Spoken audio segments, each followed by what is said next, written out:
Hello, hello, my friends. Happy New Year. And today is our first Caliente show for 2023. And of course, it's January and everyone wants to talk about weight loss, fitness, you name it. Well, today I will talk about weight loss, but just not any weight loss. I'm going to talk about an important component, a piece of the puzzle, one that most people are afraid of, feeling hungry as they lose weight. Well, as you know, I have years of experience, I guess about 20 now. I don't even want to say it because it makes me feel old. But yes, I do have a long time working in helping hundreds, maybe by now thousands of people lose weight successfully. And I can tell you that one of the biggest fears is feeling hungry. So after many reading the literature, the research, and applying it to my clients, I have come up with 3 strategies that you need to follow. So the first one has to do with knowing how to control your hunger hormones. The second one has to do focusing on volume. And the third one is to focus on foods that you like to eat, pleasurable foods. So are you ready? Let's explain each of these ones. So the first one, control your hunger hormones. I don't know if you knew this, but we do have hunger hormones, ghrelin and leptin. But ghrelin is the one that I'm going to be focusing the most today, because that's the one that gets released every day. Ghrelin controls your appetite, your hunger, your metabolism. It determines how you're going to store the food. So if your ghrelin is elevated, most likely you're going to eat 40% more. And this is based on research, by the way. Everyone that starts a weight loss plan, anyone that starts to lose weight, have higher ghrelin levels. And that is because your body is fighting this weight loss. It wants to bring you back to homeostasis, equilibrium. So your hunger hormone levels increases. How can we fix that? 2 things, very easy. And I've been doing this for years now with my clients, and I have not heard a complaint yet. Number 1, when you eat a meal, mainly your main meals, you gotta combine protein and carbohydrates. So ghrelin is high, carbohydrates lower ghrelin the best, and then protein keeps it down for 3 hours to 2 to 4 hours. If you only eat carbohydrates by the hour, now you're hungry again. Also has to do with the amount of calories that you're eating in the meal.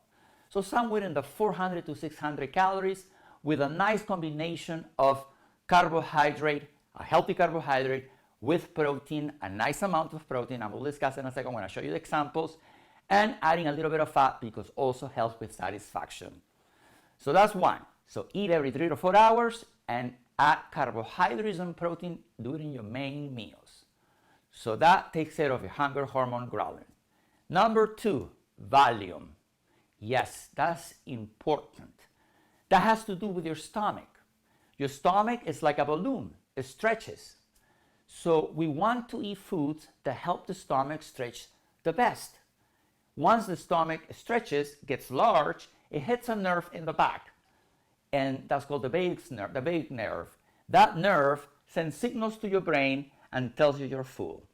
So if you're eating little portions or eating foods that are high caloric but doesn't help the stretching of the stomach, you're in trouble. You're going to end up eating more calories.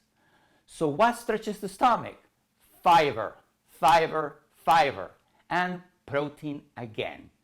So when you eat a meal, make sure you have lots of vegetables and also a nice portion of protein. Number 3, I cannot tell you, you have to look forward to eating your next meal. If you're not looking forward to your next meal, you are dieting. And that's the worst feeling. Because even if you eat enough food, even if you stretches the stomach, even if you add carbohydrates and protein, but it's a meal that you don't like because it's prescribed, it's a diet meal, trust me, your brain tells you you're not satisfied. And guess what? You're going to end up eating cookies, tortilla chips, whatever's in front of you because you never hit the point of being satisfied because of pleasure. And take time to eat. Taking the time to eat also brings pleasure. Don't finish your meal in 3 minutes. Take at least 10 minutes. Chew your food and enjoy your food. And of course, you can only enjoy the food if it's pleasurable. So now you know the 3 components that you must follow at least most of your meals. So now let me show you a few examples that actually will bring this to life, what I just explained to you. Let's go. So here I have a grilled ham cheese sandwich for breakfast.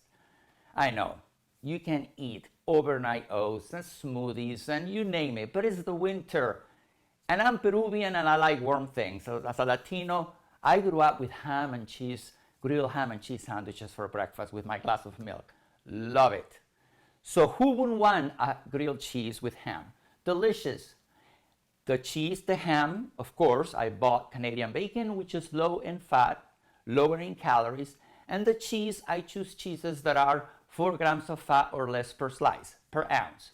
And the bread, I buy the one that is whole grain, and also buy the bread that there are regular sizes that are about 90 calories per slice, 70 calories per slice. So you can have a nice sandwich that is less calories, but you have the flavors that you like. The second example is the snack. 4 p.m. snack is so important, everyone skips it, and that controls your nighttime eating. If you skip the 4 p.m. snack, you're gonna overeat at night. So, if you tell me that I'm gonna eat celery and a little hummus for a snack, I'm gonna look at you like, are you crazy? If I eat that, I'm probably gonna eat in my fingers by the next hour, and for sure, when I get home, I'm gonna have 2 meals, 2 dinners. The cheese, the crackers, and then the actual dinner. So you end up eating 1,000 calories or more. So what I have here is a quesadilla, a chicken quesadilla. Now, who wouldn't want a quesadilla at 4 p.m.? Anyone will like a quesadilla. So I get chicken, shredded chicken that I cooked over the weekend, or you can even buy a rotisserie chicken from the store. Doesn't have to be always something you cook. And then, of course, I use mozzarella cheese. Mozzarella cheese tends to be lower in fat. And the tortilla that I choose is low-carb tortilla that it has about 15 grams to 20 grams of carbohydrate with high fiber, of course, 5 grams of motor fiber per tortilla.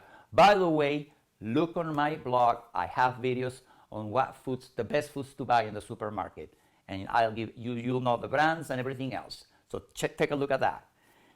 And last but not least, dinner. I mean, when you get home, you want to look forward to that meal. I mean, that's probably one of the main meals for most Americans. So I roasted a beautiful roast beef over the weekend.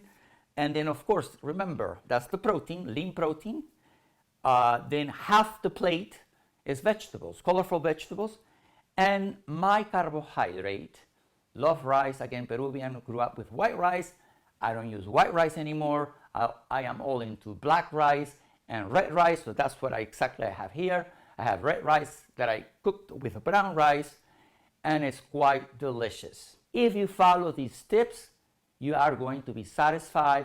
And by the way, when you eat a meal, you should not be hungry for 3 to 4 hours. If you're hungry within an hour, you're not adding something. You're not eating enough. You're eating too little. So remember, 400 to 600 calories per meal, snacks 200 to 250.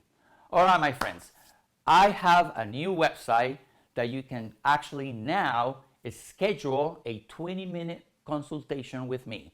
So you can go to manuelvillacorta.com and schedule a session with me where I can hear your goals and I can tell you how I can help you and see if we can work together, of course, and do my program and lose weight successfully. My success doesn't come from weight loss, by the way. My success comes from helping people maintaining their results. Anyhow, manuelvillacorta.com is a free consultation. Schedule it today. All right, so that's it for now. And until next time, my friends, goodbye.